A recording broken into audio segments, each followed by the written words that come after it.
OJ Chit Chats. It's juicy. It's juicy. Welcome to OJ Chit Chats. I'm Unyo, and with me is Jake Abdullah. Sitting in with us today is Lai, our resident retail expert, and our guest today is Dato Andrew Lim of Sogo. He doesn't like me to call him Dato because he says it makes him feel old. Stop that. I'm still young. You're killing off all my chances with the young girls. Jake, is that why you also don't want us to call you Dato? I think the cat's out of the bag right now. Yeah. I think I'll tell you frankly why. There are so many Dato jokes going around. I think sometimes we are a bit embarrassed to be called Dato. Exactly, yeah. And you have Datos going around slapping people in restaurants. Horrible. But actually, you're speaking of Datoship. Where did you get your Datoship? I was trying to avoid it for about a few years. Then ultimately, on that particular year, Dr. Mahathir sent his ADC to get my signature, so I couldn't escape anymore. So I got it from I was given a federal datoship. Oh, okay. And at that time, I think Tun didn't think that he was going to come back into politics. I think he was thinking of just riding into the sunset. So I think it was one of his last act of I wouldn't say a gratitude, but appreciation, because we helped him to turn around the Perna Sogo project here in KL. You see. So that's how I, higgledy-piggledy became a dato. Yeah, so Un, if DATUK means federal or from the states without the Sultan, DATO is from the Sultanate states. Oh, right. I didn't know that, So I got mine also from the federal, yeah. So Jake and I will sit in the same row behind the Tanseries. Yeah.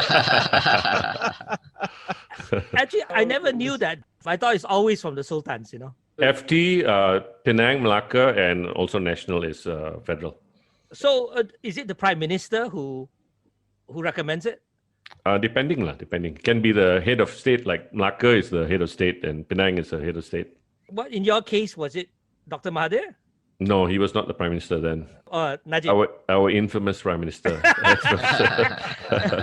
Okay. Oh, famous. I actually like him. I think I'll go on record. I think Najib is a nice person. He is. We met him, and he's very reasonable and he's very approachable. I think he could have made a better choice for a wife, that's all. Yeah, I can see this podcast has to be heavily edited. There's no point in having a podcast if you're not going to speak your mind. Yeah, No, Exactly, yeah. absolutely. Yeah, no, truly. Thanks for coming on to this podcast, and we're pretty excited about having you on because there's many things we want to talk about. Sure. And normally it's just Jake and myself, but Lai is usually in the background as one of the producers. Sure. But being that he comes from the retail industry, and he knows you anyway, separately from me, we thought of bringing him on board. There was no favoritism and nepotism here involved. Huh? Yeah, Lai and I know you for different reasons. Lai knows you because of retail, actually. Indeed. And I know you because of judo, and so we'll get Yes. into that. I'm sure Jake has got a lot of questions about that. Definitely, Yes. yeah. Jake himself is a martial artist, but more in the silat tradition. So we can. He looks very well endowed and strong.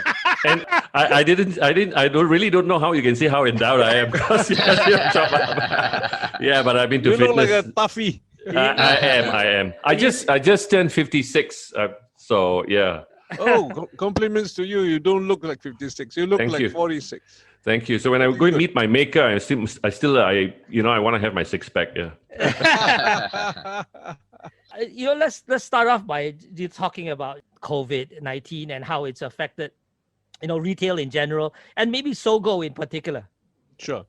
I think there are two crises which we are dealing with. The first one is the medical crisis. I think we heard a lot about that.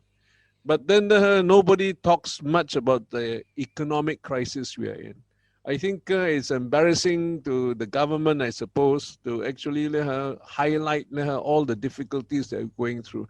But this is actually the more or the long-term effect problem that the country is facing.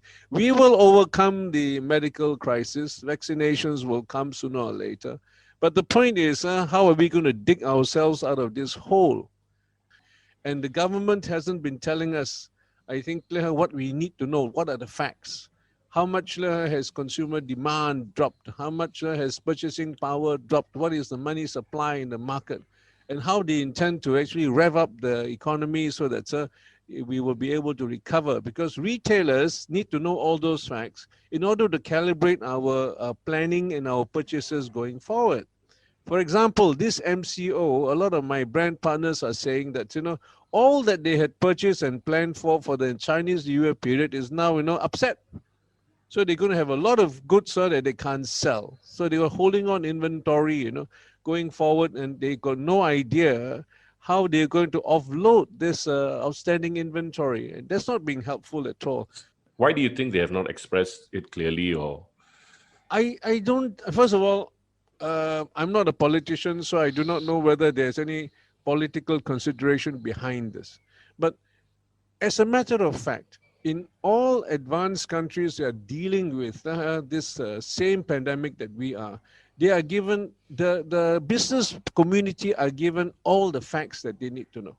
For example, the demand, for this quarter would have dropped 20%. Then the business community can calibrate accordingly. Or they will tell you, we need to slow down and lock down from this period to that period. Like say, for example, Australia, they will say, I will lock down for 3 months. So the business community can calibrate their business plans. Nothing is going to happen for these 3 months. Then they will be able to plan on the 4th month onwards. So that kind of economic and business dislocation can be eased by the government sharing with us openly what is the planning going forward to fight the pandemic, and as well as also to give us information about the economic conditions that we are facing now so that we can calibrate our response accordingly. Otherwise, you'll be holding inventory, you're already out of money, never mind, but then your inventory going forward is also now being held in your warehouses and you can't sell. Can you imagine all those red goods that in red color now can't sell until next year? all the seasonal stuff, yeah. So there's going to be a surplus, and I get the feeling that the government is being led by the civil service who have not done business a day in their entire lives. I'm sure I'm wrong. I'm sure they know what they're doing. But the way that they're moving is like, as if they don't know how to do business. It can't be true. I do not know. I can't explain why this dislocation. And if I get a visit from the PDRM for being seditious, then too bad. That is exactly how I feel. Andrew, can you help us contextualize the extent of the damage? Like 2020, well, that's when the first MCO started, and you could say effectively there were 9 months of trading under duress. How did 2020, as a general rule, compare to 2019 for most retailers, speaking broadly? 60% down. Okay. Most retailers will tell you, I'm at least 60% down in terms of sales revenue. So it all depends on their margins and how they do their business. So they would have lost more money or less money, but everybody lost money. But the repercussions is what, they're not going to pay income tax. And how are you going to balance your government budgets when all your businesses are not going to pay income tax? I mean, apart from, those few export companies like rubber, gloves, and so on and so forth, which made very good monies, and they will be paying enormous income tax, thank you very much. But the rest of the economy is not. I mean, they only represent maybe, 10, 15% of the entire economy. The demand for consumer goods now will not come back to Malaysia, I think, for this entire 2021. I hope I'm wrong. I mean, I run stores. I got 4 stores running throughout Malaysia. I wish they would be able to come back tomorrow, but I'm expecting at least 2021 to be seriously dislocated. Where are the 4 stores? Of course, there's Sogo in Penang, Gama, Johor Bahru. Sogo, Johor Bahru Sogo, Shah Alam Sogo. Right. You were going to open one in Terengganu also, is it? Yes, we are on track to open another mall in Kuala Terengganu in 2022. Okay. What was it originally planned for It was 2021? already planned for 2021, in fact, but Okay. because of the pandemic and all that, everything has been dislocated. Speaking of government efforts, Andrew, what in your mind has the government done correctly to address and help the retail community in 2020? And what should they be doing in 2021, speaking broadly? I thought the initial response, the first MCO was excellent. I think at that time they took it seriously and everybody cooperated. And this second MCO, I see traffic jams. Exactly. I mean, this is lamented by everybody. The roads are still Yeah, packed. the roads are all packed. The first MCO, nobody was on the road. Everybody stayed at home, and they managed to, clamp down on the clusters. There was a Sulaiman mention or Selangor mention cluster across our roads. They barbed wire the whole place, closed down the whole place, went in there with PPEs, arrested everybody that was illegal. And, they really did a very good job. And the first MCO was extremely good. Yeah, the numbers also declining Yeah, the can numbers, attest to that. Yeah, the numbers were minuscule compared to the today. double digits only. The politicians have got their problems with the constituents. So what will happen is that the small trader will say, "Hey, please let me open because I need to make some living, ma." And some of them are really at that poverty level or just above poverty level. So they need is a hand to mouth kind of existence. So therefore, pasar malams are allowed. There's only No, but rationale that you allow pasar malams, but you don't allow all these bigger organizations to open is because the political leaders want to help the small traders, which is admirable. But I think it will not help the pandemic because the spread in that kind of environment is going to be, more uncontrollable than in a department store or in a mall. But why don't you do this? Why don't you just give them a subsidy, a direct subsidy to these people so that they can actually tide over the difficult times rather than be a cluster themselves yeah, in true. the pasar malams? So It can be done. given the constraints that you have to Yes. operate under presently, Yes. department stores, other trades that are actually allowed to open, some of the malls Yes. that I've been to recently, they look rather slow. Um, Sure. with Chinese New Year being super peak and one of the Yes. peak seasons of the year. What's that level of business right now? How are you guys coping? We are very lucky we have a supermarket arm. So Yes. since we have a supermarket arm, we are considered essential goods. So we are still doing $100,000 business in Penang a day, for example. And we're doing about 60, 70,000 a day in KL because this is an office area. So people work from home, so there is less footfall in this area. But in Georgetown, we are averaging about $100,000 worth of supermarket goods a day. So I mean, there is cash flow. There are still people coming to attend to our outlets. Yes. How are the supermarket sales? Let's say in 2020 compared to 2019. Oh, Has it? it's still a 30% drop. Oh, it's still a drop. This Yeah, this. because people now also will buy online and take delivery. What are you doing to actually get onto this Oh, we have digital? launched our online platforms. We are in Penang as well as in KL. So we have got we have responded accordingly, and we've got our they call it omni-channel outreach. We have that as well. Yes. So did you get a specialist to come in and advise you, or how did you guys go about doing this? There are service providers out there. There are consultants who are happy to help you set it up. It is not getting all this together that is important. The important thing is whether or not whatever online channel that you put up is there trustworthiness. In our case, because Gamma is the oldest department store in Malaysia, and Sogo has been in the KL vicinity for the last 25 years or more. So there is trust. So people will buy on our online because they know that you're not a fly by night. Because all these other players in Shopee, Lazada, and all that, there are a lot of imitations, number one. And number two, there are also a lot of, I wouldn't call them defective goods, but goods which are not according to sample. For example, you can buy a face mask online in one of these platforms, and instead of a 3-ply, they send you a 2-ply. This is like, foul pat doi pan. The things they sell to you is not according to sample. Yeah. But they send you a face mask. You can't complain you didn't get a face mask, but they give you a 2-ply instead of a 3-ply. Yeah. Right? That's true. That's true. That kind of things always happen. So but let's face it. the shopping pattern of this current era has totally changed because of the pandemic. It's accelerated online. It's Yeah, accelerated. it has accelerated online shopping and slowly weaning off brick and mortar. That's right. Speaking about that, how much have you been able to claw back with your online initiatives? Sir? We have only just started, so it's very encouraging. I mean, we are seeing sales go up by leaps and bounds as our customers come to realize now that we have an active online presence and outreach. So you know, I was just listening to the president of L'Oreal, yesterday, Jean-Paul Agon. He's doing 15% before the pandemic online.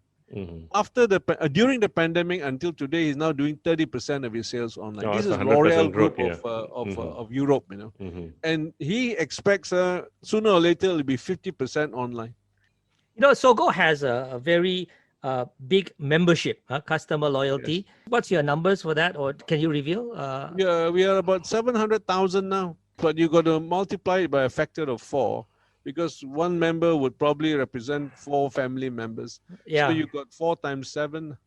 That's something you can really leverage for online. You can push, We can. That's why we are going. We are just, as it were, pampering or pandering to our own membership. And I think that's good enough business for the time being. But ultimately, the fact is all Malaysians will become, as the older generation moves on and the younger generation grows up, will become handphone enabled. They're already digital natives. They don't understand. Yeah. My daughter is turning 16 this week, and I ask her, you want to go shopping? She says, give me the money, I'll shop online. Just like that, So it is inevitable, We are trying to, But how does that bode for the future of physical retail post-COVID then? Yeah, so the trend in the United States as well as in the more advanced countries is there is actually now what is known as omni-channel.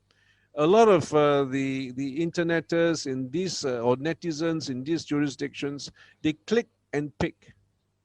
They rather not click and get delivered because why? They are not at home. And now a lot of office premises in these advanced countries or in these northern region countries ban goods being sent to the office because there's a flood of packages to the concierge, So they are saying, hey, look here, this is an office. This is not the collection point for your purchases. So in most countries now, the pattern has been going to click and pick. You can actually buy online, but you will go by the store and pick up as and when you like. Now, the American companies like Nordstrom have taken it one step further. You can come by and pick up curbside. They even do drive-bys. And Nordstrom has also established community centers within popular suburbs where goods can be sent there for you to pick up at your convenience. What about the traditional concept of experiential retail? You go to an elegant department store, superbly merchandised, superbly laid out, and you're spending some real time in retail therapy there. What happens to that? This kind of concept is not unknown. These places in California, for example, Caruso Properties does that with the Grove, with Americana. They give you experience, lifestyle, entertainment, shows, etc. While at the same time also they have right in the midst of that all the retail players like Nordstrom, Macy's, or wherever it is. And do you know what's the best example of an omni-channel lifestyle or life experience or experiential retailer? Disney. Disney. Okay. You go into Disney World, you can't come out. But Disney World is closed now. Yes, indeed. But Disney is still doing business. You can buy online. Right. Yeah, and Disney now is going to launch Disney Plus. Yeah, their streaming is doing good. Yeah, it's going to be the next Netflix. There's a wonderful example of. Mic. Testing. Okay, testing. Good. Yes. Now it's okay. Yes. So, yeah. I think the coronavirus was a hit this bloody thing. But actually, I'm quite curious. I mean, because you've got your daughter Andrea involved in the business, and your son-in-law Sean, right? She's involved in the business as well. And of course, you're still very actively involved. Can you give us a sense of the dynamics? Like, things like going online, future strategies and stuff like that. Is that driven by you, or is that driven by Andrea or Sean, or what's the dynamics there? I think it's driven by all of us collectively, because this is the common experience of everybody. A group experience is a wonderful adventure. So the first 3 weeks of lockdown 1.0, what was the first steps you and your team took to sort of mitigate, or even sort of crystal ball and make the decisions? What were the decisions that you made immediately? I think it was to sequester our customers away from harm. That was our first priority. I mean, we were really focusing on, okay, there's a pandemic, so how do we prevent our customers from being affected by the coronavirus? And then after that, then we started thinking, okay, there are no sales. Revenue is not going to come in as before. So then after that, we looked at all our online presences, and then we boosted them. So talking about the retail landscape in general in Malaysia, last year we witnessed certain things like a venerable chain like Robinsons going out of business in Malaysia and also Singapore. And is this just retail Darwinism in your mind, or is it something more? And could it have been avoided? I think all of us will have different niche market. So for Robinsons, they were actually targeting the upper and the top market. So that particular market, unless you have that kind of shoppers or customers, it's very difficult to sustain. It's like, LVMH or Louis Vuitton customers coming to you all the time and buying your products. Robinson was at that level. So Sogo is predominantly, I remember Sogo because I used to take my bus around that area. So, it's been there forever. And I remember going into there, and it was always on sale. And some incredible sales. Is that sort of your ethos of your business? It's not that we're always on sale. It's just that we got 750,000 square feet of net lettable space. So we have enough to do a lot of promotions or a lot of merchandise offerings throughout our entire building. Somewhere, some brand partner will be doing Best Buys or an offering. So our niche is very simple. We are actually middle low, with middle upper aspirational offerings. That's where we are. There are others who actually go lower. They are actually doing the lower market. They also do fantastic business. Again, volume business, but there is no element of distinction or luxury in that lower market. Then, of course, you have the Robinsons. They will only target the upper levels. They will only bring in all the best merchandise, so on and so forth. And actually, Robinson is not a bad store. It's an excellent store. It's just that they did not, I suppose the pandemic also made it very bad for them, but they did not calibrate where their store should be. They must be inside KLCC. They were next door. They were next to KLCC. So being next to KLCC is still too far away. So are there too many department stores in Malaysia in general? Different segments, of course, but there's a lot of department stores, and industry pundits have been talking about the demise of the department store format for decades, right? Yes. So suddenly we are at a point where there will be winners and losers coming out of COVID. No, actually the problem in Malaysia is not that there's a surfeit of department stores. The problem in Malaysia is that there's just too much retail space. I was told we have something like 20 million square feet too much commercial space. The take-up rate for our commercial space in Malaysia will take 30 years to mop up, and it's not going to stop. More malls are being designed and will be built. I mean, this is crazy.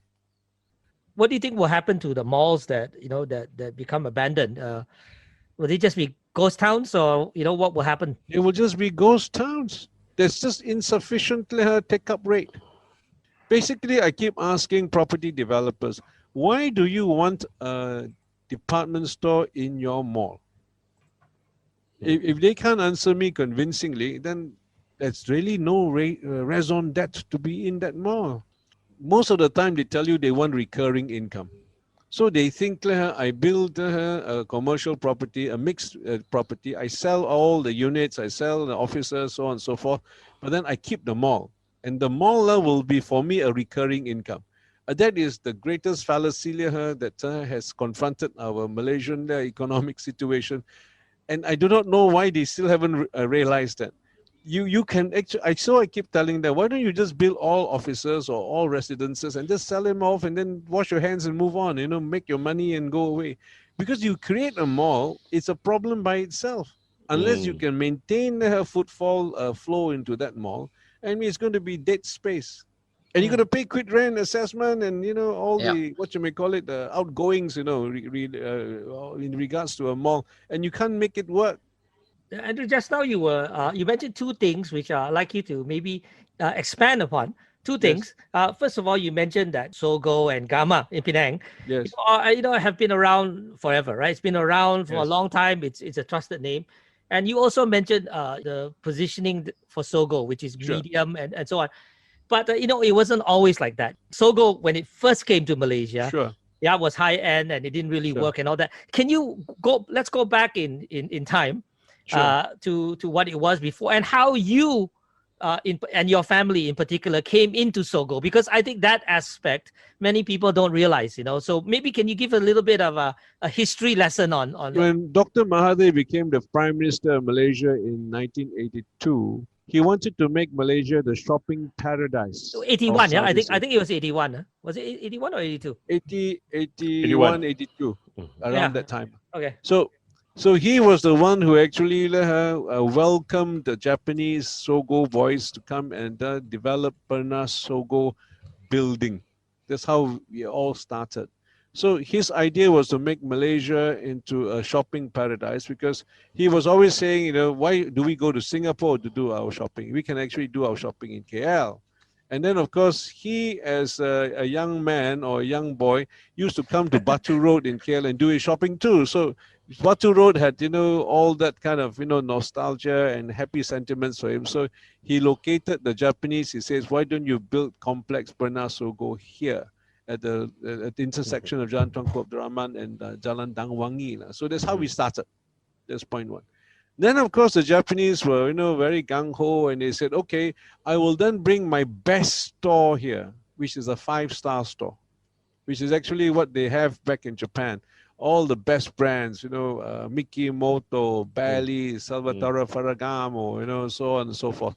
So they actually niched up to a 5-star department store when they opened in 1994, January the 18th at this location. But very soon after that, 1 year down the road, they realized that there was a disconnect between the customer base in this Batu Road area and the merchandise offerings that they were offering, because the price points were too high, the brands were too uppity.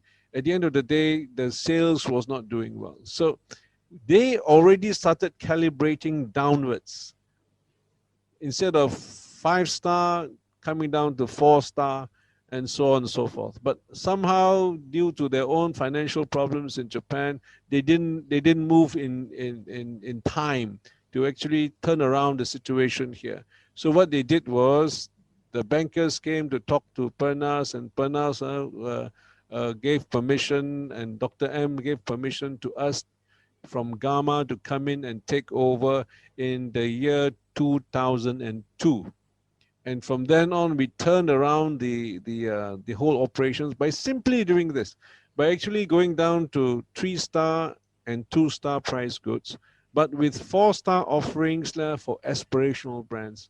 So this is how we re-niched and recalibrated the merchandise offerings in this building. The location is excellent. The clientele here, the footfall here is very good. But there was a disconnect between the Japanese merchandising policy with the people here. So when we managed to recalibrate and be consonant with our footfall in Batu Road, then our business did very well. Prior to that, you were their legal advisor, right? I was a legal director, yes. Legal director for them, and then for Sogo Boys, yes. Right. So at that point, did you actually understand retail, or was it a leap of faith for you? Basically, I was already advising many retailers, the Gamma people, the Super people in Penang, and I mean, I knew all the background, the legal matters, and so on and so forth. So it wasn't like a leap into the unknown for me to actually let her say, okay, let me take over this.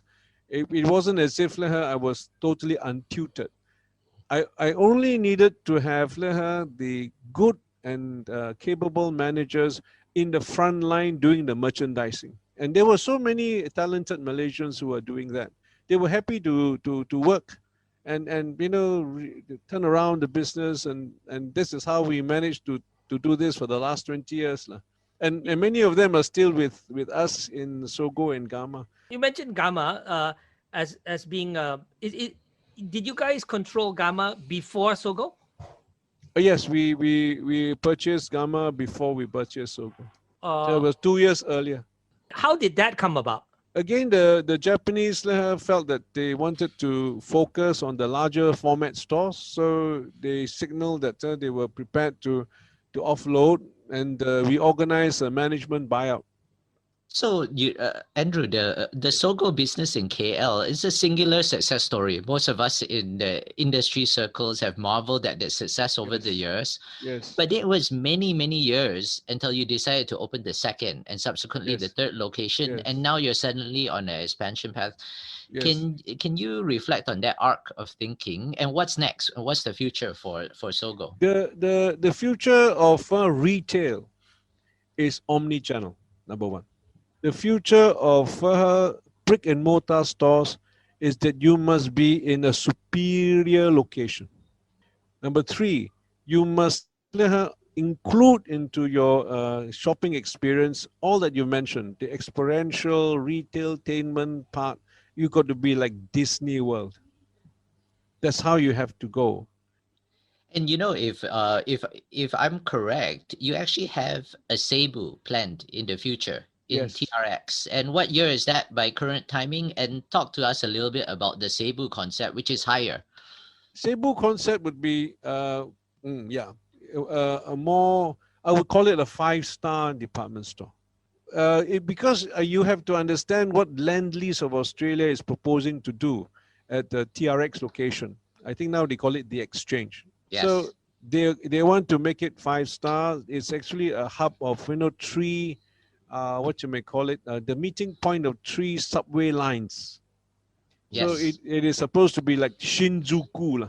If you go to Japan, the old Tokyo is in Ginza, and then the new Tokyo is actually in Shinjuku. So TRX, i.e. now called the Exchange, will be the new city within the city.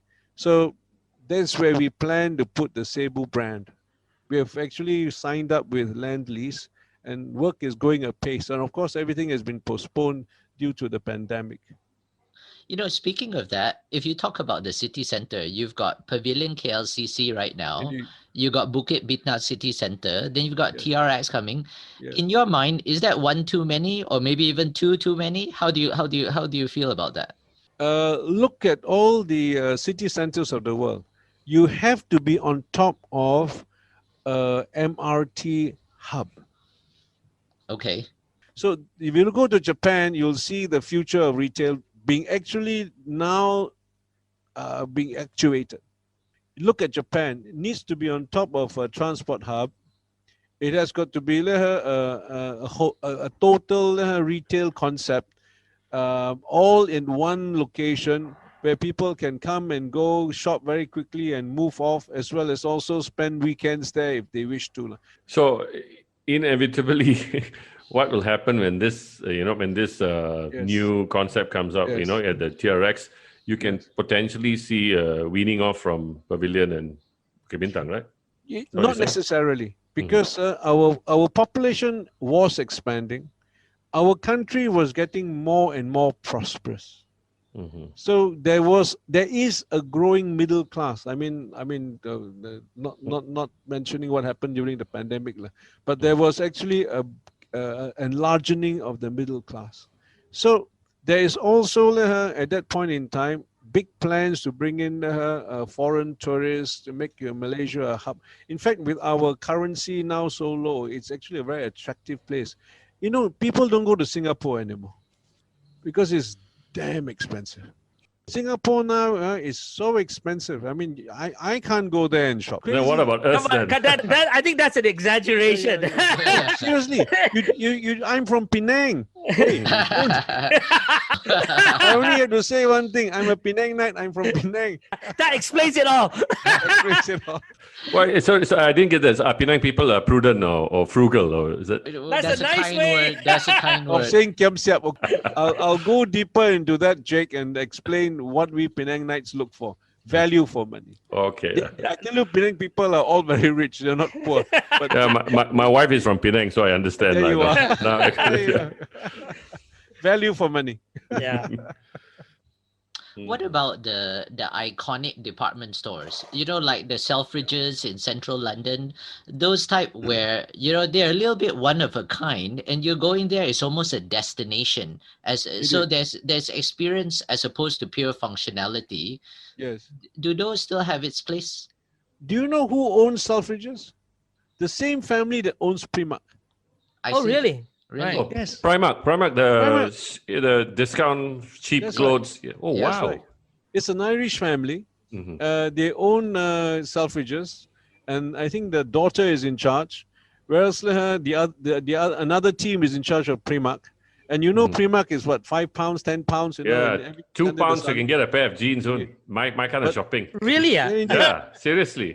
And where are they located? They're all on Oxford Street. Yeah, Central. You know, in Liverpool also in the main. It's only 100 yards down the road, you know, from Yeah. Selfridges to go to Primark. Yeah. And it's successful and it's doing great business. Primark, £5, £10. They do not deliver anything. There's no online. I was Okay, reading. that's fine. I was reading an article on that. What's your take on that? That's quite fascinating because they're one of the very few mega retailers around the world. They Yes. refuse to do business online, so it's very Yes. contrarian thinking, right? Yes. But because my merchandise offerings are so cheap, I cannot afford to do online. I Even can't afford to deliver. even you can get a two-piece suit for less than £30, man. Something like that. Yeah, it's Yeah, ridiculous. and then down the road, and the lady who's in charge, of course, is the daughter of the tycoon.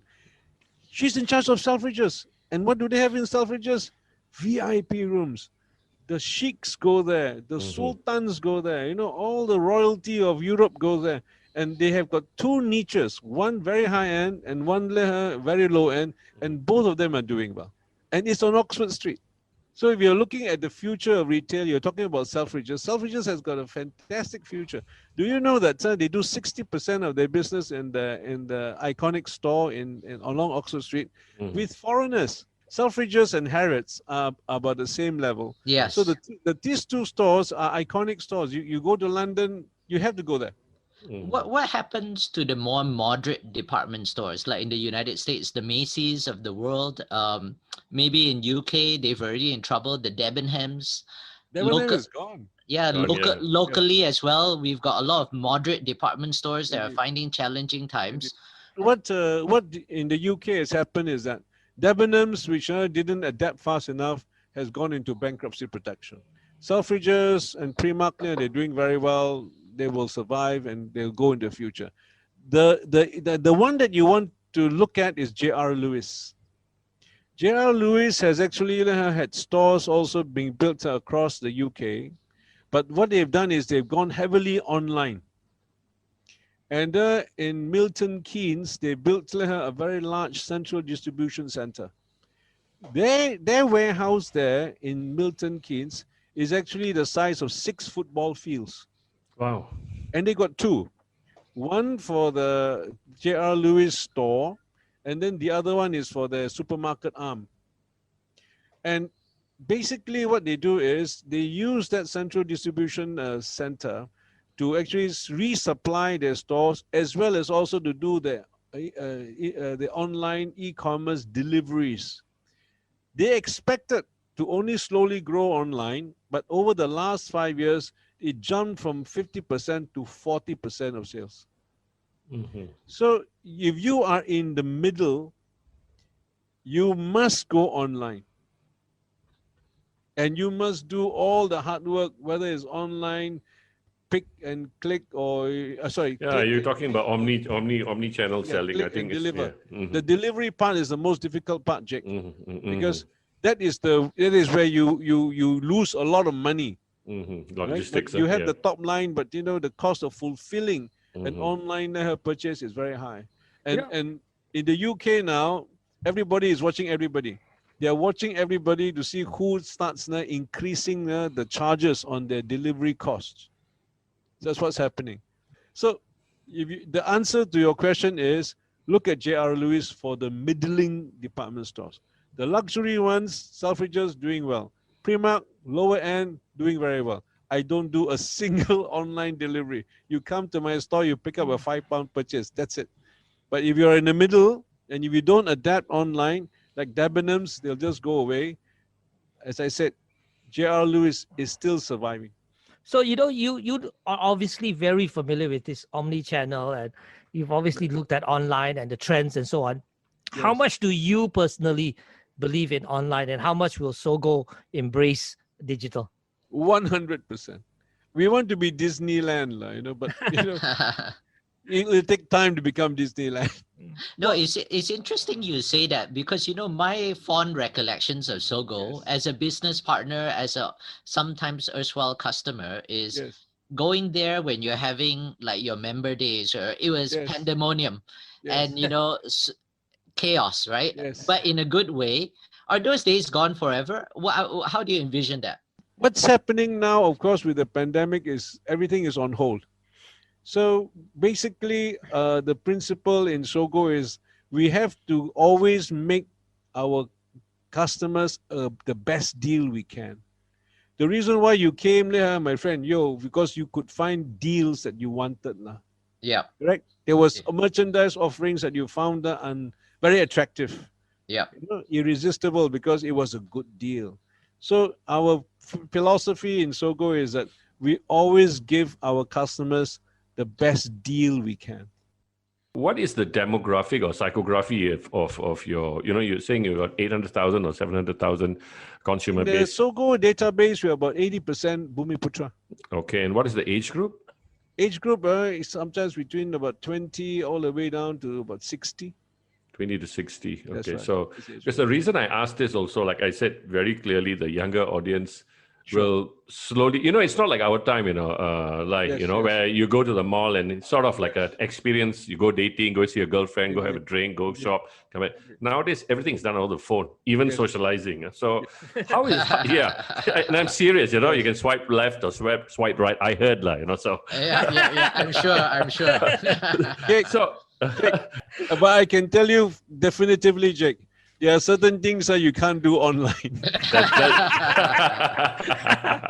There are certain things you just can't do online. So how are you addressing the below 20 market? Eventually they are going to be they are going to be a consumer, as you're growing into it. How do you address this and You have drive you have to strike up a strategic partnership with the brand owners.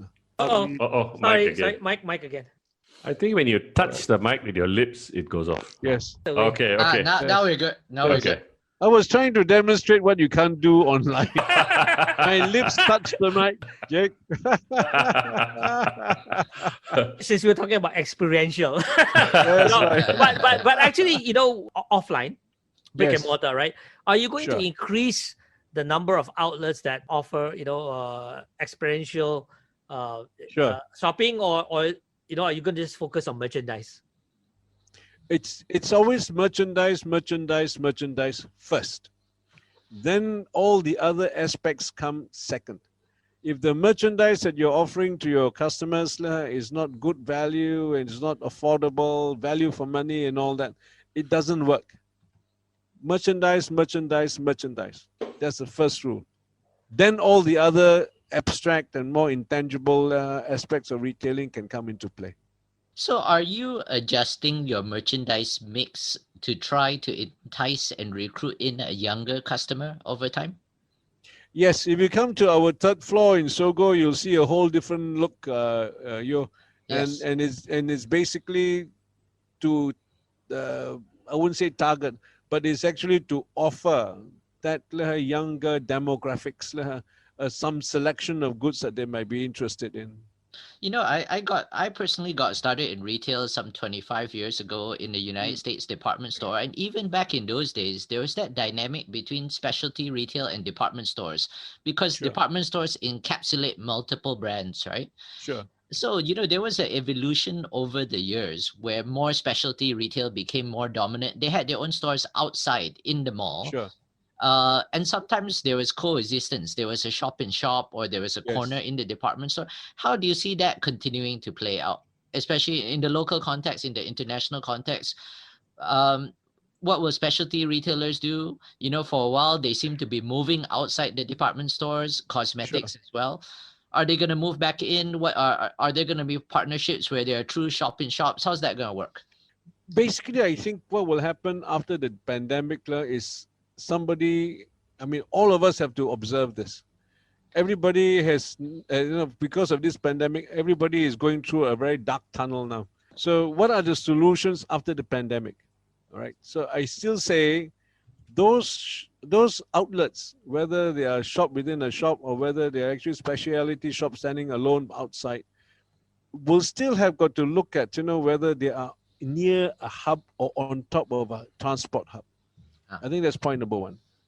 Point number two, in that mall or in that building where you have a brick and mortar experience, is there something of distinction?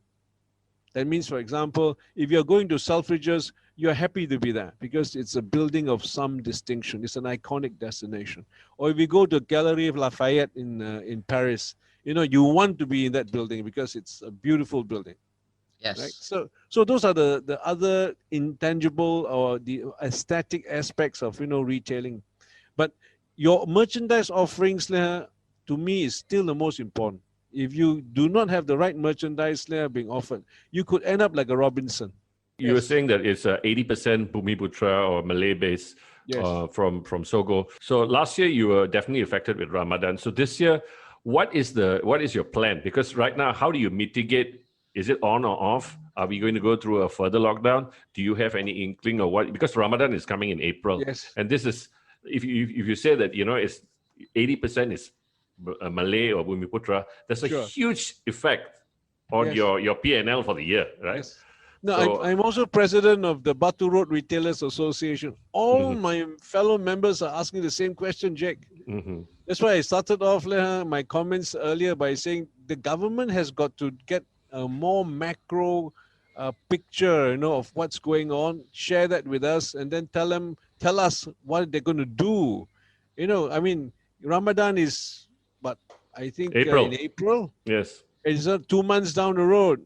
So, I mean, all my members in the Batu Road Retailers Association, as well as also further down the road, the Masjid India, Businessmen Association, are all now wondering, what will happen? I mean, do we go like gung-ho, 100% full force, or do we cut down our inventory by 50%? Right now, there is no direction from this government. The mic again. Okay. Have to adjust the mic again. Test, No, still test, no good. Test. Temperamental test. Okay, test. okay. Yes. That's good. Yeah. No, I think the mic knows I'm making some seditious remarks, so he just decides to. What about other business partners in the trade, landlords, for example? Are they sufficiently supportive? Are they engaging with retailers enough? They are. They are actually they are supportive and they're engaging with retailers, but they also have their limitations. I mean, for example, like South Key in Johor, it's a REIT. Yes. So they have got their payment obligations to the REIT, for example. So every landlord will have its own different parameters, and to the extent which they can accommodate or help or support, it also depends upon their background circumstances. So it's difficult to say whether landlords across the board are supportive. Some are, some are less so, and that's being played out throughout the entire country. So we actually need to have legislation to this. There should be a moratorium for eviction, for example, or landlord and tenancy waivers, for example, for the next 6 months or 1 year, and this should have been done by Parliament, so it becomes law. Right now, we are all like negotiating one Yeah, and but all. we don't even have a parliament now, so. I'm so True, sorry. I'm still thinking that we are still having a parliamentary democracy. What's Sogo's policy with regard to as a landlord? You have some shops. We give generous concessions. We give generous concessions, and we take every case on its own merits. And in some of our tenants, we just give them a turnover rental. We take a small percentage of your turnover because we know that you are badly hit. For example, the F&B, in this area, very badly hit because nobody is working in the offices, offices, or working yeah. from home. You run Gamma and Sogo, which are Japanese brands. You're also involved in the Japanese sport. You're the president of the Malaysian Judo Federation. Does that have anything to do with your Japanese ties, or is it just a coincidence? Because we are a Japanese franchise department store, so I got to know many Japanese individuals, and one of them was Dato Sakamoto. And Dato Sakamoto was a judo eighth dan degree, sensei from the Tokyo Kodokan. He was the man who came to Malaysia and in the 60s trained our PDRM, our police force, in judo. So that's how I got to know him and so on and so forth. So I became the legal advisor to the Penang Judo Association. Then subsequently, nobody wanted a job. So they But are you a judoka? No, I'm not. I'm an accidental retailer. I'm an accidental, what you may call it, judo president. And, in my life, I go through a lot of accidents. I also accidentally got married. My life has been a series of happy accidents. Thank you. That's the best way, sometimes. Well, Andrew, you seem to have a Midas touch in a lot of the things that you venture into, and you really are a veteran of the golden years of retail. Are there any really memorable war stories you can talk about over the years in retail?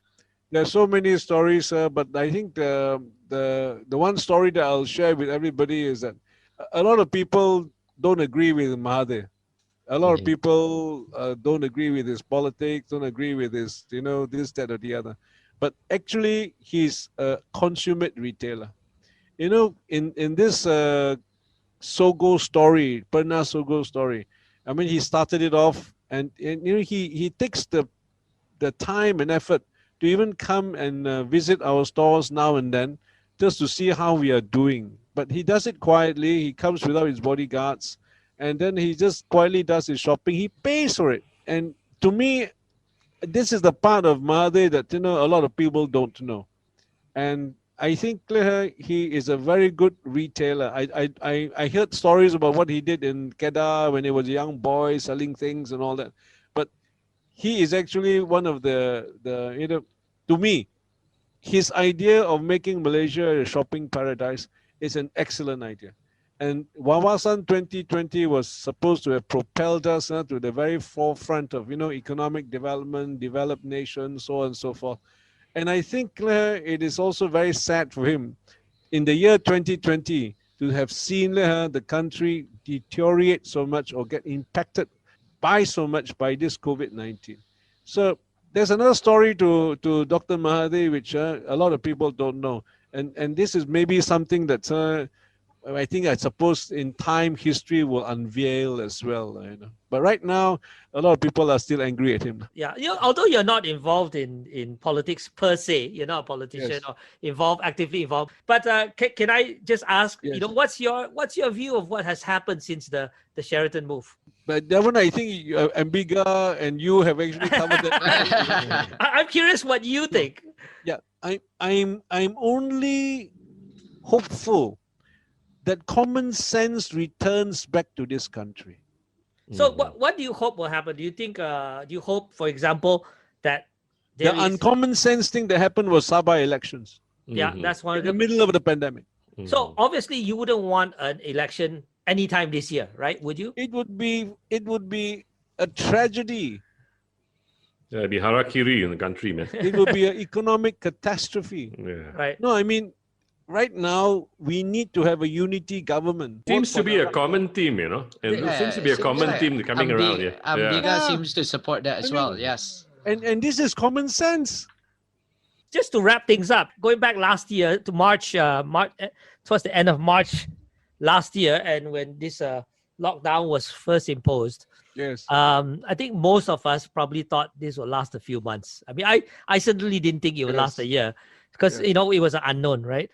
How long did you initially think it would last back then? And right now, how long do you think it'll last? I was always informed by my doctors and my doctor friends that this will last for 2 years. I mean, the manufacture or the production of vaccines is not an overnight thing. So I was always informed, hey, beware, it'll be 2 years down the road before you can see a light at the end of the tunnel.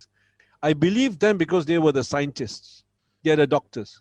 Yeah. Andrew, I think you are the 1% who believe that it will last longer than 3 months. Because honestly, everybody after going to H1N1 and SARS and stuff like that thought this was just another flash in the pan virus. We'll be over it in a short while. So most of us, even I thought 2 months is done. Like, we can go back traveling. No, but I agree with you. I mean, I was informed. I mean, I was told that it'll last 2 years. But I also didn't want to believe it. I remember talking to a judo coach in the UK in April or March, and we were both sort of comparing notes because both our judo clubs were closed, right? Yes. And I said, you know, I'm working out a worst case scenario, and I think I've worked out through July, and then I asked him, how long do you think, you know, how long is your worst case scenario situation? And he said September. And I thought, hey, that's a little bit pessimistic. You know, it turns out September is optimistic. Now, after the fact, now that, you know, we're nearly a year into this, how long do you think before really, really normal, like back to old days? So let's be very realistic. Right now is a pandemic. It's not an epidemic. So I look at 2021 as also being this kind of hesitant recovery situation as the vaccinations roll forward. But I think for us to go back to any kind of normalcy will be in the year 2022. Where you and I can just walk around, you know, and then it's okay, you know, we won't. Even that is optimistic, you know, Andrew. I actually believe even that is optimistic. Yeah. You're probably right. Again, I'm hoping that, you know, I'm right because I don't want to believe that we have to go through this for any more longer a period than we have to.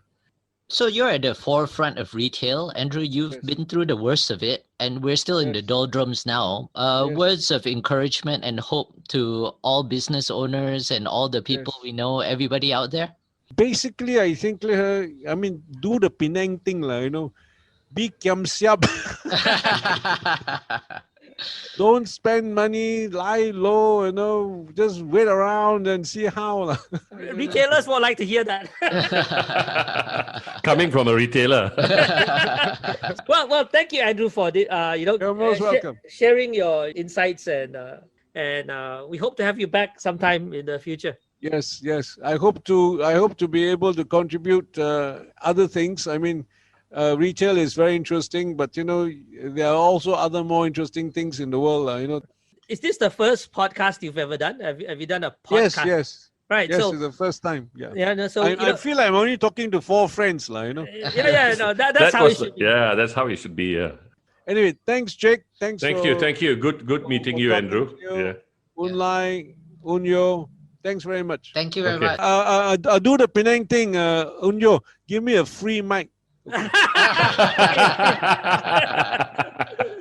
Thanks for listening to OJ Chit Chats. We hope you enjoyed our podcast. Support us by becoming a patron at patreon.com. Alternatively, you can listen to us on www.ojchitchats.com or follow OJ Chit Chats on Instagram and Facebook, and please subscribe to our YouTube channel.